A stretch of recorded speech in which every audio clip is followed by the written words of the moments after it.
ఈ సెట్ అంతా విషయం మధ్యలో కొన్నాము. చూడండి ఇదంతా బీచ్ సెట్. ఇప్పుడు మనం అయితే ఇలా కట్టుకోవాలి ఫ్రెండ్స్. చూడండి మన ఫిష్ బౌల్ దీంతో దీని లోపల మొత్తం వేసాం. చూడండి ఇప్పుడు మన దగ్గర రాత్రి ఉంది కాబట్టి ఎలా పెట్టేసి దీనిపైన ఎలా పెట్టాక ఇలా తీసుకొని చిన్న వేసామే. ఫిష్ కనిపిస్తుంది కదా, ఇది కూడా ఫిష్, ఇది కూడా ఫిష్.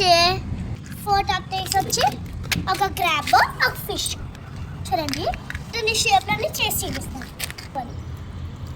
కలుపుకొని ఎలా కలిపేయాలి కానీ చేత కలుపుకోరు మొత్తం కాబట్టి.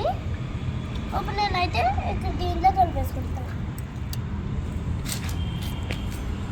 తర్వాత ఇది వచ్చింది కదా మనకి, అంటే కలుపుకోవాలి. ఈరోజు అయితే నాకు పని ఉంది, నేను చదువుకోవాలి. ఈరోజు హోంవర్క్ కొంచెమే ఉన్నాయి. బుక్ ఇచ్చారు, బుక్ రాసుకుంటానికి. బాయ్.